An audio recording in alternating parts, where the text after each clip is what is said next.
मैं भी प्रथमेश आप लोगों के लिए ज्योग्राफी का मैराथन क्लास लेकर आई हूँ। ये क्लास 6 to 8 है। इससे बहुत ही पॉइंट डिटेल वाइज ये आपका वीडियो बनाया गया है। अगर ये वीडियो आप देख लेते हैं, पढ़ लेते हैं, तो आपको ज्योग्राफी का कहीं और से नोट्स पढ़ने की कोई जरूरत नहीं पड़ेगी, क्योंकि इसमें सारा कुछ डिटेल्स वाइज लिखा हुआ है। क्लास 6 to 8 है। एवरी पॉइंट है इसमें। जो भी आपके केवीएस हो या सीटेट में जितना भी डिटेल्स में पूछे, इस वीडियो को देख के उसका आप आंसर कर सकते हैं। ठीक है। और मेरे सोशल साइंस से रिलेटेड, आपके सिविक्स और हिस्ट्री से रिलेटेड भी बहुत सारे वीडियोस डाले गए हैं। तो अगर आप नहीं देखे मेरे चैनल में ये सारे वीडियो, तो देख लीजिएगा। और ये वीडियो अगर आपको अच्छा लगे तो लाइक शेयर सब्सक्राइब करिएगा। ठीक है। आप बेल आइकन को हिट करिए, जिससे मैं जो भी वीडियो डालूँ उसका आपको नोटिफिकेशन पड़े। ये एनसीईआरटी का निचोड़ है। अगर ये वीडियो देख लेते हैं, पढ़ लेते हैं, तो बहुत ही बेनिफिट होगा आपको आने वाले एग्जाम में। चाहे वो सीटेट हो या केवीएस हो या फिर यूपी का हो, यूपी टेट का हो या फिर राजस्थान का रिट हो, किसी भी एग्जाम के लिए बहुत ही इंपॉर्टेंट वीडियोस है। ये ज्योग्राफी का आपको कहीं भी इधर उधर देखने की जरूरत नहीं है। इस एक वीडियो से आप अच्छा नंबर ला सकते हैं। ठीक है। ये बहुत ही इम्पोर्टेंट वीडियो है ज्योग्राफी का सीटेट के लिए और केवीएस के लिए भी। ठीक है। तो इस वीडियो को ये वीडियो अगर आपको अच्छा लगे तो लाइक शेयर सब्सक्राइब करेगा, बेल आइकन को हिट करेगा। ठीक है। जिससे जो भी मैं वीडियो डालूँ उसका आपको नोटिफिकेशन मिलते रहे। ठीक है। तो आइए स्टार्ट करते हैं ज्योग्राफी मैराथन क्लास। ठीक है। ये है ज्योग्राफी का महा मैराथन क्लास। ठीक है। ये क्लास 6 to 8 है। इसमें पूरा कवर किया गया है। इसमें हर एक डिटेल्स को दिया गया है जो आपके एग्जाम के लिए बेनिफिट होगा। तो ये आपका सीटेट के लिए भी बहुत इंपॉर्टेंट है और केवीएस के लिए। सीटेट और केवीएस दोनों में इतने डिटेल्स में पूछे जाते हैं कि उसका कोई तर्क ही नहीं है। तो अगर आप जितने डिटेल में अच्छे से पढ़ते हो, आपके लिए उतना ही बेनिफिट होगा। और ये वीडियो अगर आप देख लेते हो ज्योग्राफी का, तो आपको कोई वीडियो देखने की कोई जरूरत नहीं पड़ेगी, क्योंकि इसमें बहुत कुछ अच्छे से लिखा गया है और बहुत ही अच्छा नोट्स है। और ये एग्जाम के पर्पज से ही है। इसमें हर एक डिटेल्स लिखा हुआ है जो एग्जाम में आएगा ही आपका काम। और इस बार एग्जाम देने के बाद आपको पता चल जाएगा कि ये वीडियो कितना बेनिफिट है। ठीक है। तो आइए स्टार्ट करते हैं। सूर्य भी एक तारा है। ठीक है। ये याद रखिएगा। उत्तरी तारा उत्तर दिशा के बारे में बताता है, इसे ध्रुव तारा भी कहते हैं। ठीक है। ये उत्तरी तारा जो होता है उत्तर दिशा के बारे में बताता है, इसे ध्रुव तारा कहते हैं। एग्जाम में आता है। चंद्रमा एक उपग्रह है या पृथ्वी का सहचर है। ठीक है। पृथ्वी, बृहस्पति, शनि और यूरेनस के चारों तरफ छल्ले होते हैं। ठीक है। सूर्य गर्म गैसों का बना हुआ है और सूर्य पृथ्वी से लगभग 15 करोड़ किलोमीटर दूर स्थित है। बुध सूर्य के सबसे नजदीक स्थित है। एग्जाम में कहाँ से पूछ दे उसका कोई भरोसा नहीं, इसलिए मैंने सब कुछ लिखा है जिससे जो आपके लिए बेनिफिट है। ठीक है। शुक्र ग्रह को पृथ्वी का जुड़वा ग्रह माना जाता है। तो ये पूछा जा सकता है कि शुक्र है वो किसका ग्रह का जुड़वा माना जाता है। बता सकते हैं शुक्र ग्रह है जो पृथ्वी का जुड़वा ग्रह माना जाता है। सूर्य से दूरी के अनुसार पृथ्वी क्या है, तीसरा ग्रह है। ठीक है। पृथ्वी को नीला ग्रह कहते हैं। क्यों कहते हैं? क्योंकि 70% जो उसका भाग है वो पानी से घिरा हुआ है, इसलिए पृथ्वी को क्या है, नीला ग्रह कहते हैं। ठीक है। पृथ्वी के पास सिर्फ एक उपग्रह है और वह है चंद्रमा। चंद्रमा पृथ्वी से लगभग 3,84,400 किलोमीटर दूर है। ये पूछा जाता है कि कितना उसका डिस्टेंस है, तो आप बता सकते हैं 3,84,400 किलोमीटर दूर है। ये आ चुका है एग्जाम में। मंगल एवं बृहस्पति ग्रह की कक्षाओं के बीच क्षुद्र ग्रह पाए जाते हैं। तो ये पूछा जाता है कि क्षुद्र ग्रह किस ग्रह के बीच पाए जाते हैं, तो बता सकते हैं मंगल और बृहस्पति ग्रह के कक्षाओं के बीच क्षुद्र ग्रह पाए जाते हैं। आर्यभट्ट प्राचीन भारत के विख्यात खगोल शास्त्री थे। ठीक है। ये एग्जाम में पूछा भी गया है। आर्यभट्ट क्या है, प्राचीन भारत के विख्यात खगोल शास्त्री थे। अंतरिक्ष में उपस्थित कुछ भारतीय उपग्रह है इनसेट, IRS और एडुसेट। ये आ चुका है एग्जाम में कि भारतीय उपग्रह कहाँ है, तो इनसेट है, IR है, IRS और एडुसेट है। ठीक है। भारत का मानक विमानतर क्या है, 82/12, 82 इंटू 82.5 कर सकते हैं, जो पूर्व दिशा में है। ठीक है। अब प्रमुख विमानतर का मान क्या है, 0 देशांतर। ये भी पूछा जा सकता है, एग्जाम में आया भी है। सूर्य की सीधी किरणें विषुवत वृत्त पर 21 मार्च को पड़ती है। ठीक है। सीधी किरणें पड़ती है 21 मार्च को विषुवत वृत्त पर। ठीक है। विश्व की सबसे ऊंची चोटी माउंट एवरेस्ट समुद्र तल से 8,848 मीटर ऊंची है। ठीक है। ये याद रखें कि विश्व की सबसे ऊंची जो माउंट एवरेस्ट का जो समुद्र तल से कितनी ऊंचाई में है, 8,848। हर ये नेपाल से का भाग है। ये पूछा, इससे कंफ्यूज नहीं हो गया, ये नेपाल का भाग है। ठीक है।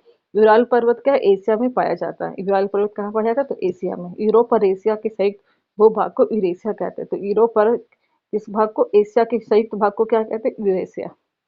कर्क, विषुवत और मकर तीनों रेखाएं अफ्रीका से होकर गुजरती है। ये एक ऐसा ही जो रेखा है जो कि कर्क, अवीसर, कमर, ये तीनों रेखाएं क्या अफ्रीका से होकर गुजरती है। क्वेश्चन आ चुका है एग्जाम में। सहारा रेगिस्तान क्या संसार का सबसे बड़ा और सबसे गर्म रेगिस्तान अफ्रीका में पाया जाता है। सहारा रेगिस्तान कहाँ है? अफ्रीका में सबसे बड़ा है भी है और सबसे गर्म है। ठीक है।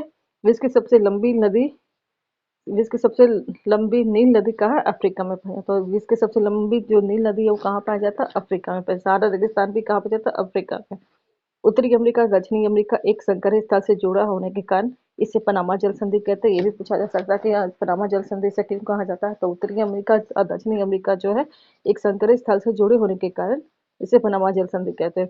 विश्व की सबसे लंबी पर्वत श्रृंखला जो एंडीज पर है, जो दक्षिण अमेरिका में पाया जाता है। तो विश्व की सबसे लंबी श्रृंखला क्या है? एंडीज है, जो कहाँ पाई जाती है? तो दक्षिण अफ्रीका में पाया जाता है।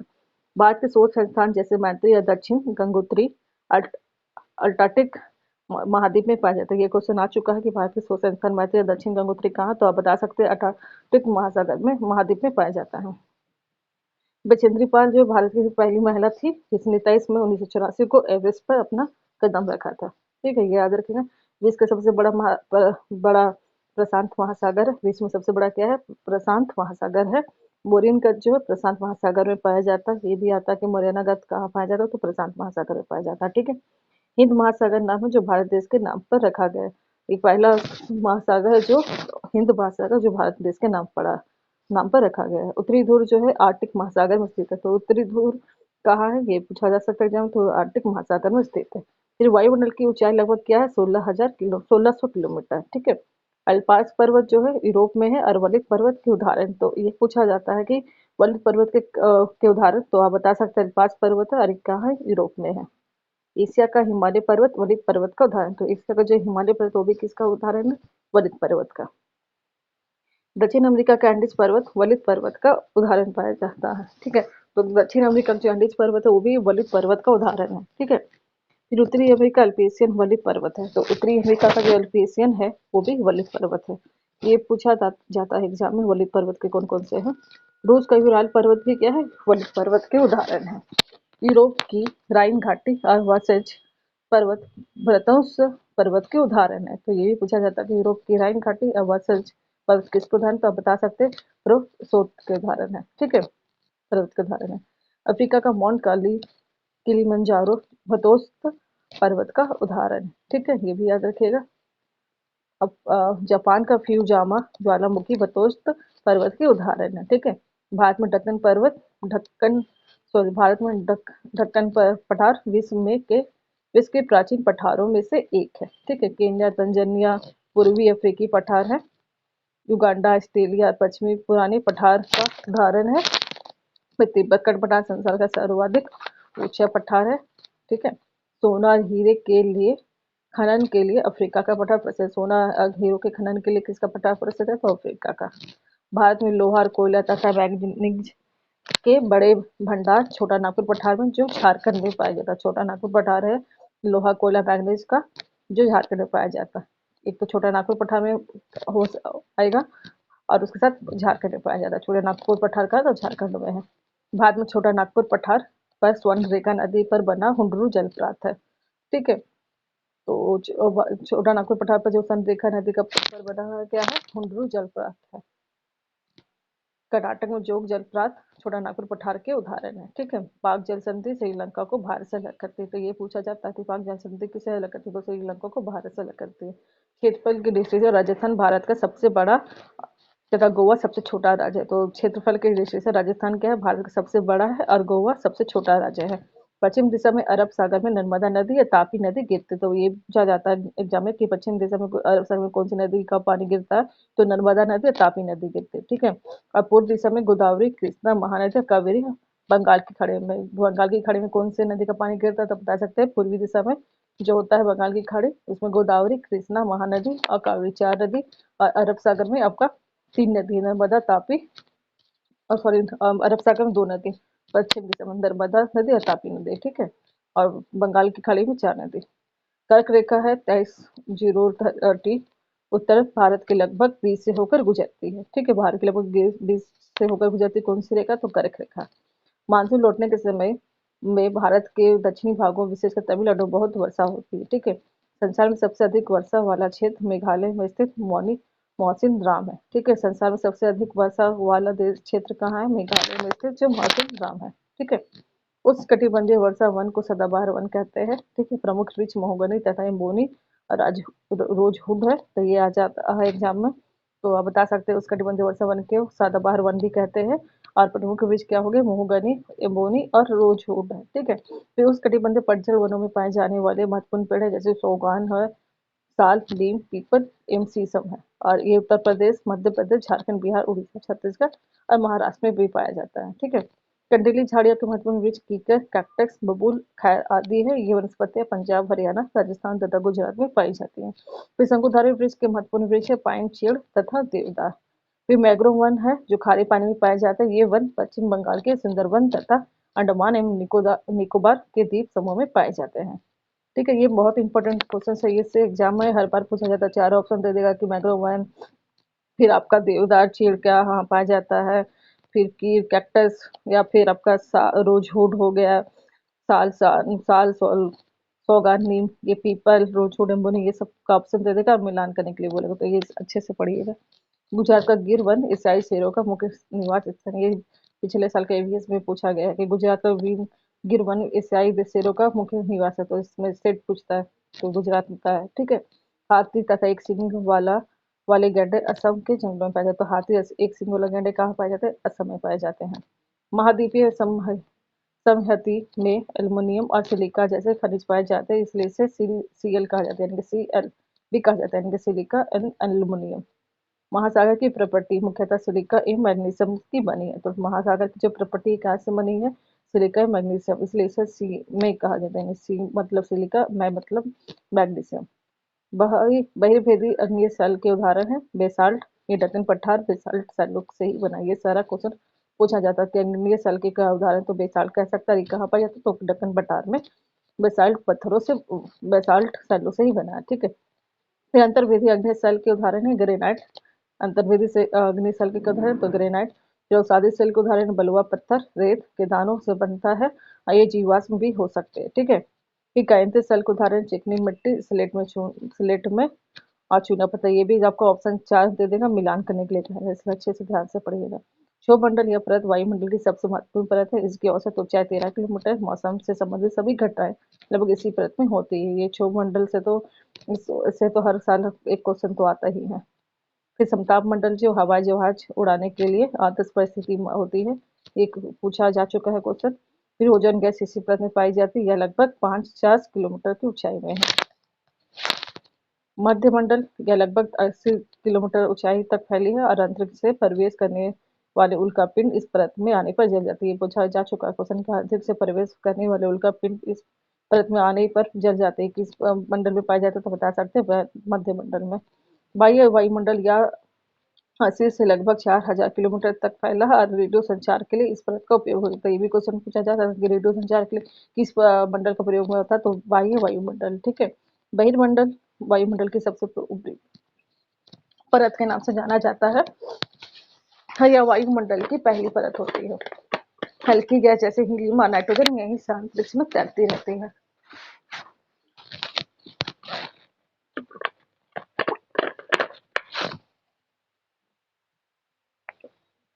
ये भी एग्जाम में आता है। ठीक है, ये हीलियम और हाइड्रोजन गैस कहाँ पाए जाते हैं? जो अंतरिक्ष में तैरती है, तो बता सकते हैं बहिर्मंडल। ठीक है, जो वायुमंडल की सबसे ऊपरी परत है। स्थायी पवनें जो व्यापारिक पवनें कहलाती है। मौसमी पवन भारत की मौसमी पवनें हैं। स्थानीय पवनें लूप पवनें कहते हैं। वर्षण के दूसरे रूप को हम हिम, सहिम, अवृष्टि तथा ओला है। ठीक है, संवहनी वर्षा गर्म वायु होती है। अपवर्ती वर्षा आर्द्र वायु होती है। चक्रवर्ती वर्षा ठंडी वायु एवं गर्म वायु होती है। सारा कुछ आपका एक एक नंबर का आता है। आलवन जल के मुख्य स्रोत नदी, ताल, सोते एवं हिमनद है। ठीक है, आलवन जल के स्रोत। ठीक है, अब महासागरों में समुद्रों का जल लवणीय होता है। इसमें अधिकांश नमक, सोडियम और खाने में उपयोग किया जाता है। ठीक है, 22 मार्च विश्व जल दिवस के रूप में मनाया जाता है। फिर गर्म महासागरीय धाराएं भूमध्य रेखा के निकट उत्पन्न होती है। गर्म रेखाएं जो है भूमध्य रेखा, गर्म महासागरीय धाराएं का है भूमध्य रेखा के निकट होती है, उत्पन्न होती है। ठंडी धाराएं जो है ध्रुवों तथा उच्च अक्षांशों से उच्च कटिबंधीय या निम्न अक्षांशों की ओर प्रवाहित होती है। ये भी पूछा जा चुका है क्वेश्चन। लेब्राडोर जो है महासागरीय धाराएं शीत जल धाराएं है होती है। गल्फ स्ट्रीम क्या है, गर्म जल धाराएं होती है। ये भी पूछा जाता है एग्जाम में कि गल्फ स्ट्रीम क्या है, तो गर्म जल धाराएं है, और लेब्राडोर क्या है, शीत जल धाराएं है। ठीक है। जिस जिस स्थान पर गर्म एवं शीत जल धाराएं मिलती है वह स्थान विश्व भर में सर्वोत्तम मत्स्य इनकी मछली पाने के लिए श्रेष्ठ स्थान माना जाता है। ठीक है। उष्णकटिबंधीय सदाबहार वन वृक्षों जैसे रोजवुड, अबनुस, मोहगनी आदि पाए जाते हैं। ठीक है। ब्राजील के उष्णकटिबंधीय सदाबहार वन इतने विशाल है कि ये पृथ्वी के फेफड़े की तरह प्रतीत होते हैं। एनाकोंडा क्या है, विश्व का सबसे बड़ा साफ और उष्णकटिबंधीय वर्षावन पाया जाता है। ठीक है। एनाकोंडा कहाँ पाया जाता है, तो उष्णकटिबंधीय वर्षावन में पाया जाता है। ये भी पूछा जा सकता है। और विश्व का क्या सबसे बड़ा है, साफ। ठीक है। उष्णकटिबंधीय पर्णपाती वन में साल, सागवान, नीम तथा शीशम है। बाघ, शेर, हाथी, गोल्डन डंगू एवं बंदर जैसे जानवर पाए जाते हैं उष्णकटिबंधीय पर्णपाती वन में। ठीक है।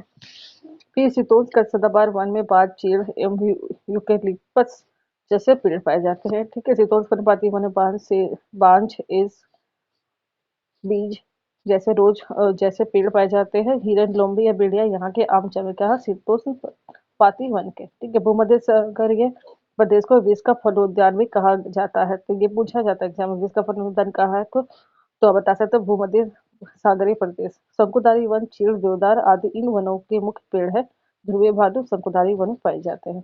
अफ्रीका का सवाना घास स्थल, ये भी पूछा जाता है। अफ्रीका का सवाना क्या है, घास स्थल है। शीतोष्ण घास स्थल जंगली भैंस, बाइसन और एंटीलोप पाए जाते हैं। ठीक है। फिर ध्रुवीय भालू क्या है, ध्रुवीय प्रदेश में पाया जाता है। भारतीय रेल मार्ग एशिया में सबसे बड़ा है। ट्रांस साइबेरियन रेल मार्ग विश्व में सबसे बड़ा लंबा रेल मार्ग है। तो भारतीय रेल मार्ग क्या है, विश्व में एशिया में सबसे बड़ा है। और ट्रांस साइबेरियन रेल मार्ग क्या है, विश्व में सबसे लंबा है। ये भारतीय रेल मार्ग बड़ा है, ट्रांस साइबेरियन क्या है, लंबा है। ये याद रखेगा। अफ्रीका में क्या है, नील नदी है। फिर डेल्टा क्षेत्र मैंग्रोव वन से घिरा है। एक सींग वाला गैंडा का ब्रह्मपुत्र के मैदान में पाया जाता है। फिर डेल्टा क्षेत्र में बंगाल टाइगर, मगर एवं घड़ियाल पाए जाते हैं। उत्तरी अमेरिका के शीतोष्ण घास स्थल को प्रेरी कहते हैं। ये भी आता है एग्जाम में। चिनूक एक गर्म पवन है, या उत्तर दक्षिण में पाया जाता है। फिर दक्षिण भारत अफ्रीका का वेल्ड शीतोष्ण घास स्थल है। वेल्ड पशुपालन एवं खनन के लिए प्रसिद्ध है। मेरीना भेड़ एक लोकप्रिय प्रजाति है जो वेल्ड में पाया जाता है। ठीक है। ये सारा क्वेश्चन पूछा जाता है एग्जाम में। जोहा जोहान्सबर्ग को विश्व की स्वर्ण राजधानी भी कहा जाता है। मिस्र में कपास पूरे विश्व में प्रसिद्ध है। विश्व में सबसे बड़ा सहारा रेगिस्तान है। लद्दाख से होकर अनेक नदियां बहती हैं जिसमें सिंधु नदी प्रमुख है। ये याद रखिएगा। सहारा रेगिस्तान की जगह अत्यधिक गर्म और शुष्क है। फिर लद्दाख एवं ठंडा रेगिस्तान है। लद्दाख में अनेक हिमालय जैसे ग्रेगी और हिमानी पेटेंट, इसका तात्पर्य किसी विचार अथवा आविष्कार पर एकमात्र अधिकार से है। प्रौद्योगिक किसी कौशल करने अथवा वस्तु बनाने में नवीनतम ज्ञान का अनुपयोग प्रौद्योगिक है। प्रकृति संसाधन जैसे वायु, नदियां, झीलों का जल, मृदा और खनिज सभी प्रकृति संसाधन है। वास्तविक संसाधन वे संसाधन होते हैं जिनकी मात्रा ज्ञात होती है और इन संसाधनों का इस समय उपयोग किया जा रहा है। जर्मनी के जो रूर प्रदेश में कोयले, पश्चिम एशिया में खनिज तेल और महाराष्ट्र में दक्कन पठार की काली मिट्टी के भरपूर नीचे सभी वास्तविक संसाधन है। सावयव संसाधन के उदाहरण क्या है, वे संसाधन है जिनकी संपूर्ण मात्रा ज्ञात नहीं हो सकती है। ठीक है। सावयव संसाधन क्या है, जिसकी मात्रा ज्ञात नहीं होती। लद्दाख में पाए गए यूरेनियम सावयव संसाधन के उदाहरण, ये पूछा जा सकता है।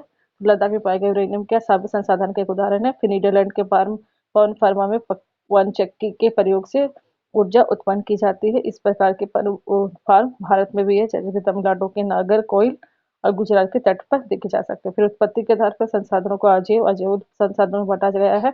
ये पूछा जाता है कि जैव संसाधन क्या है और अजैव संसाधन क्या है। ठीक है।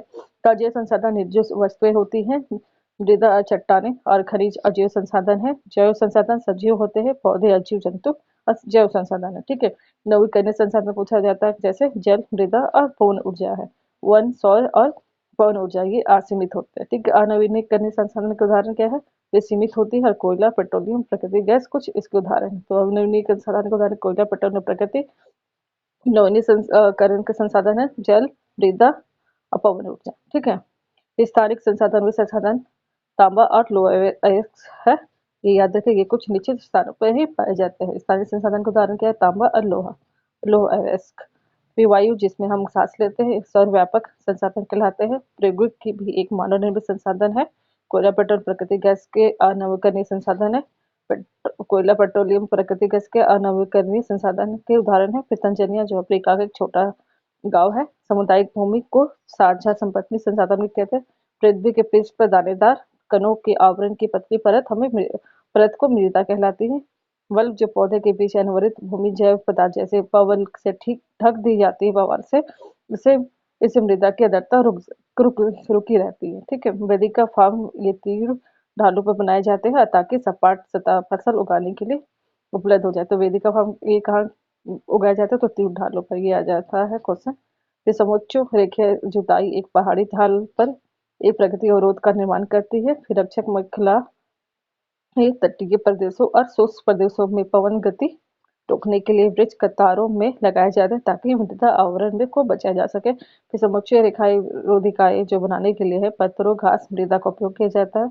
जल एक महत्वपूर्ण नवीकरणीय प्राकृतिक संसाधन है। प्रकृति वनस्पति और वन्य जीवन केवल स्थलमंडल जलमंडल वायुमंडल के बीच जुड़े एक संकरीय क्षेत्र में ही पाए जाते हैं जिसे हम जैव मंडल कहते हैं। विश्व की वनस्पति के मुख्य प्रकारों को 4 वर्गों में रखा जा सकता है जैसे वन घास स्थल गुल्म और टुंड्रा।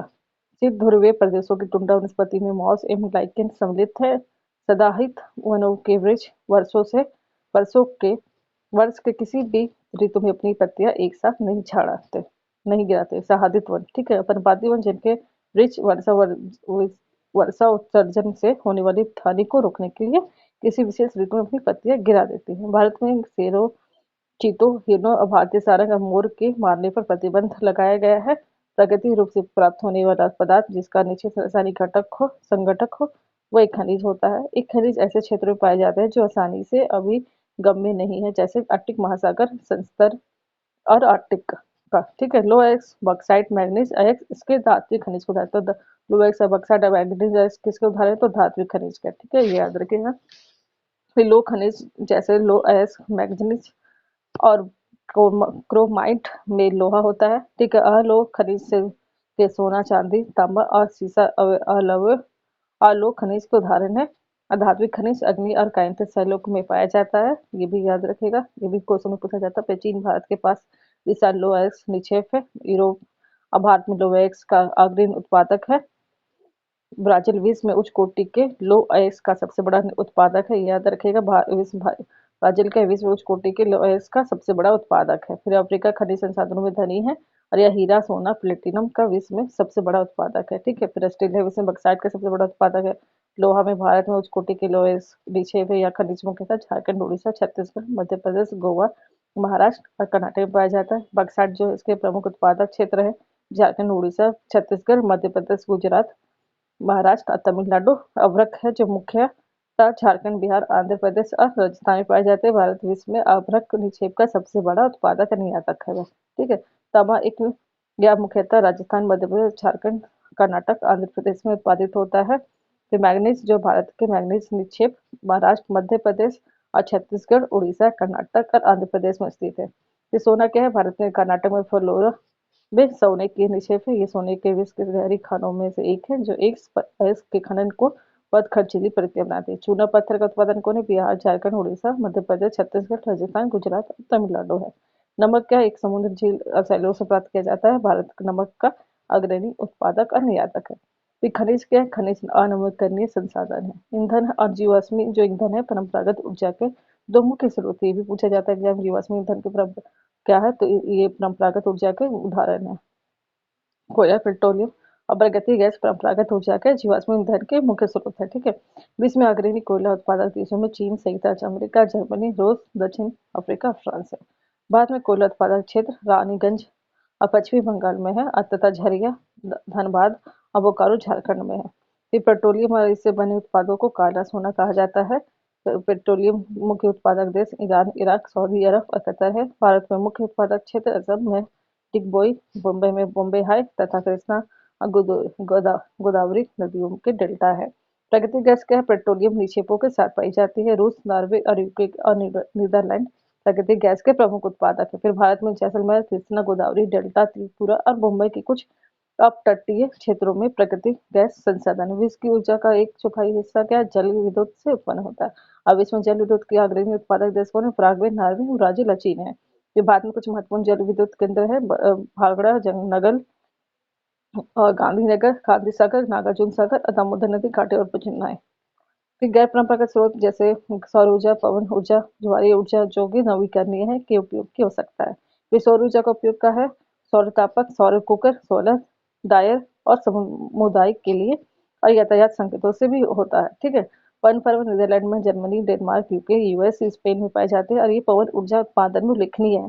परमाणु ऊर्जा का प्राकृतिक तौर से प्राप्त रेडियो सक्रिय पदार्थ जैसे यूरेनियम और थोरियम के परमाणु के केंद्रक में संग्रहित ऊर्जा से प्राप्त की जाती है। फिर परमाणु ऊर्जा के सबसे बड़े उत्पादक क्या है? संयुक्त राज्य अमेरिका और यूरोप है। भारत में राजस्थान और झारखंड के पास यूरेनियम के विशाल निक्षेप है। फिर थोरियम विशाल मात्रा में केरल के मैग्नेटाइट बालू में पाए जाते हैं। फिर भारत में है स्थित परमाणु ऊर्जा के केंद्र तमिलनाडु में कलपक्कम और महाराष्ट्र में तारपुर, राजस्थान में कोटा के निकट राणा प्रताप सागर और फिर उत्तर प्रदेश में नोरा और कर्नाटक में कैंगा है। विश्व का सबसे बड़ा भूतापीय ऊर्जा का संयंत्र है। फिर इसके बाद न्यूजीलैंड, आइसलैंड, फिलीपींस और मध्य अमेरिका है। ठीक है। फिर भारत में भूमध्य ऊर्जा का संयंत्र हिमाचल प्रदेश में मणिकरण और लद्दाख में पूगा घाटी में स्थित है। ठीक है। फिर रूस, फ्रांस, भारत में कच्छ की खाड़ी खाड़ी में विशाल ज्वारीय मिल के क्षेत्र है। ठीक है। इंपॉर्टेंट पॉइंट्स है, एग्जाम में कहीं से भी पूछ दे, इससे क्या है कोई मतलब नहीं, बस आप अपना ये पढ़ के जाइए अच्छे से पूरा। फिर रूस, फ्रांस, भारत में कच्छ की खाड़ी में विशाल ज्वारीय मिल के क्षेत्र है। फिर ज्वार से उत्पन्न ऊर्जा को ज्वारीय ऊर्जा कहते हैं। बायोगैस जो अनिवार्य रूप से मीथेन और कार्बन डाइऑक्साइड का मिश्रण है। ये पूछा जा सकता है बायोगैस किसका मिश्रण है, तो बता सकते हैं कि मीथेन और कार्बन डाइऑक्साइड का। ठीक है। कृषि एक प्राथमिक क्रिया है। फलों, सब्जियों, फूलों को उगाना और पशुधन पालन इसमें शामिल है। ठीक है। फिर एग्रीकल्चर कृषि जो मृदा की जुताई, फसलों को उगाना, पशुपालन का विज्ञान एवं कला है, इसे खेती भी कहते हैं। इस सेरिकल्चर जो रेशम उत्पादन, रेशम के कीटों का वाणिज्यिक पालन है। ये पूछा जाता है, ये पिछले बार पूछा भी गया था। ठीक है। पीसी कल्चर जो मत्स्य पालन के लिए है, विशेष रूप से निर्मित तालाबों और पोखरों में मत्स्य पालन होता है। ठीक है। ये सेंटिकल्चर क्या है, तो ये रेशम से उत्पादन से संबंधित है। तो पीसी कल्चर क्या है, मत्स्य पालन से संबंधित है। ठीक है। ये याद रखिएगा। फिर विकिट कल्चर क्या है, विटिकल्चर ये द्रक्षा कृषि है जो अंगूरों की खेती होती है। तो विटिकल्चर क्या है, विटिकल्चर में अंगूरों की खेती होती है। ठीक है। फिर हॉर्टिकल्चर क्या है, उद्यान कृषि। ये क्या है, उपयोग के लिए सब्जियां, फूलों और फलों को उगाना होता है। क्या है, हॉर्टिकल्चर के उद्यान कृषि होता है जो सब्जियां, फलों और फूलों को उगाना होता है। फिर गहन निर्वाह कृषि में किसान एक छोटे भूखंड पर साधारण औजारों और अधिक श्रम में खेती करता है। फिर गहन निर्वाह कृषि में किसान एक छोटे भूखंड पर साधारण औजारों और अधिक श्रम से खेती करता है। फिर आदिम निर्वाह कृषि में स्थानांतरित कृषि और जलवासी पशुपालन शामिल है।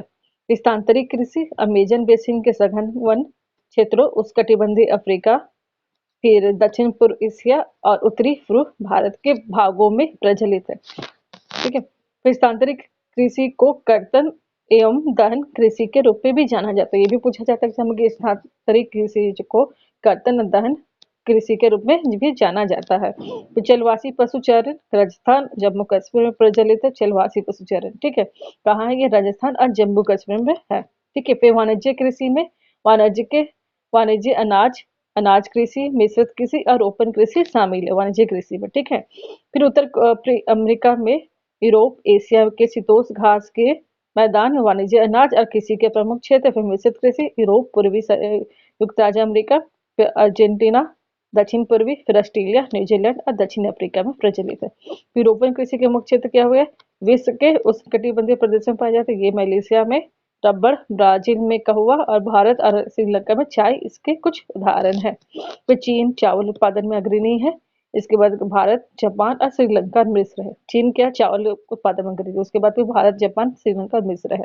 ठीक है। इस तरह के क्वेश्चन आते हैं एग्जाम में। फिर गेहूं संयुक्त राज्य अमेरिका, कनाडा, अर्जेंटीना, रूस, यूक्रेन, ऑस्ट्रेलिया और भारत में विस्तृत रूप से उगाया जाता है। भारत में यह शीत ऋतु में उगाया जाता है। भारत में शीत ऋतु में उगाया जाता है।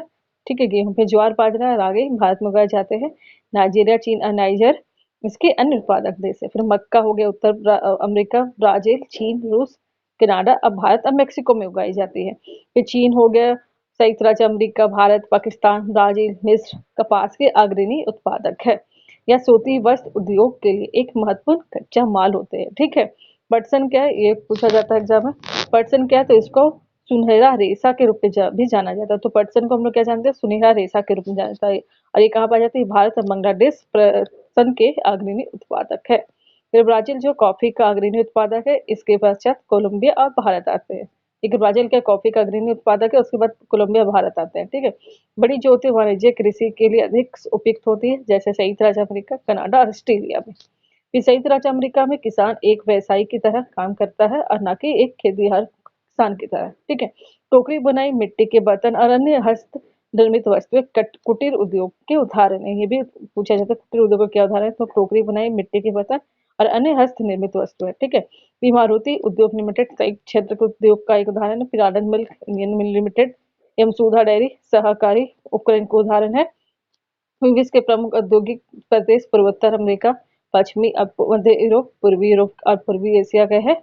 ये औद्योगिक विपदा भोपाल में 3 दिसंबर 1984 को लगभग 30 बजे घटित हुआ था। ठीक है, तो विश्व के प्रमुख उद्योग लोहा इस्पात उद्योग, सूती वस्त्र उद्योग और सूचना प्रौद्योगिकी उद्योग है। विश्व के प्रमुख उद्योग क्या है, यह है कि ये देश जिसमें लोहा इस्पात उद्योग अवस्थित है, जैसे जर्मनी, संयुक्त राज्य अमेरिका, चीन, जापान और रूस है। फिर सूचना प्रौद्योगिकी उद्योग के मुख्य केंद्र क्या है, मध्यवर्ती कैलिफोर्निया के सिलिकॉन घाटी। ये पूछा जाता है कि सूचना प्रौद्योगिकी उद्योग को के मुख्य केंद्र क्या है, तो आप बता सकते हैं मध्यवर्ती कैलिफोर्निया के सिलिकॉन घाटी। कैलिफोर्निया के सिलिकॉन घाटी इतना बहुत है। ठीक है, भारत के बैंगलोर प्रदेश में है। फिर लोहा कोयला, चूना पत्थर कच्चे माल के रूप में सम्मिलित है। ठीक है, इस्पात प्राय आधुनिक उद्योगों का मेरुदंड कहलाता है। पोत, रेलगाड़ी, ट्रक, ऑटो अधिकांशतः इस्पात से बने हैं। सभी महत्वपूर्ण इस्पात उत्पादक केंद्र जैसे भिलाई, दुर्गापुर, बनपुर, जमशेदपुर, राउरकेला, बोकारो एक ही प्रदेश में स्थित है, जो 4 राज्यों में फैले हुए। 4 राज्य है पश्चिम बंगाल, पश्चिम बंगाल, झारखंड, उड़ीसा और छत्तीसगढ़। फिर सकाची में 1907 में टिस्को की शुरुआत की गई थी। टिस्को का फुल फॉर्म है Tata iron and steel company. फिर पीटर्सबर्ग क्या है, यह संयुक्त राज्य अमेरिका का एक महत्वपूर्ण इस्पात नगर है। ठीक है, याद रखिएगा। फिर कपास, ऊन, सिल्क, जूट और पटसन का प्रयोग कहाँ होता है, वस्त्र निर्माण में होता है। ठीक है, ये क्या चीज का वस्त्र निर्माण में क्या क्या चीज को होता है, तो कपास, ऊन, सिल्क, जूट और पटसन। भारत, चीन, जापान, संयुक्त राज्य अमेरिका सूती वस्त्र के महत्वपूर्ण क्या है, उत्पादक है। फिर पहला सफल आधुनिक वस्त्र मिल कहाँ हुआ था, मुंबई में हुआ था, 1854 ईस्वी में स्थापित किया गया था। फिर अहमदाबाद गुजरात में साबरमती नदी के तट पर स्थित है, जो 1859 में यहाँ पहली सूती मिल स्थापित हुई थी। अहमदाबाद को भारत का मानचेस्टर भी कहा जाता है। ठीक है, अहमदाबाद कपास उत्पन्न के लिए उत्पन्न करने वाले क्षेत्र के केंद्र में स्थित है। मुंबई के बाद भारत का दूसरा सबसे बड़ा वस्त्र निर्माता नगर बन गया। फिर ओसाका जो है जापान के एक महत्वपूर्ण वस्त्र निर्माता केंद्र है, निर्माण केंद्र है। या जापान का मैनचेस्टर के नाम से भी जाने जाता है। जापान का मैनचेस्टर क्या है, ओसाका। ठीक है, कपास मिस्र, भारत, चीन और यूएस से आयात की जाती है। कपास कहाँ से, मिस्र, भारत, चीन और यूएस से आयात की जाती है। फिर सूचना प्रौद्योगिकी उद्योग के मुख्य नाविक क्षेत्र क्या है, कैलिफोर्निया का सिलिकॉन घाटी अब भारत का बैंगलोर में है। ये बैंगलोर दक्कन पठार पर अवस्थित है, जहाँ से इसका नाम सिलिकॉन पठार पड़ा। देश की कुल जनसंख्या के लगभग 3/4 लोग 2 महाद्वीपों एशिया और अफ्रीका में रहते हैं।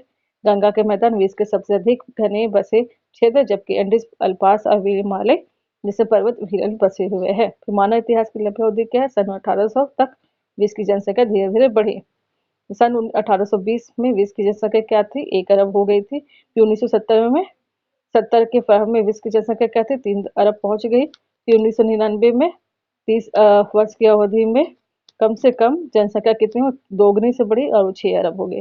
तो ये था आज के लिए, ये ज्योग्राफी का है आपका क्लास 6 to 8 का हमारा मैराथन क्लास। ठीक है, ये अगर वीडियो देख लेते तो किसी भी वीडियो को आपको देखने की जरूरत नहीं पड़ेगी। इसमें सब कुछ नोट डाउन किया हुआ है, एक एक चीज है।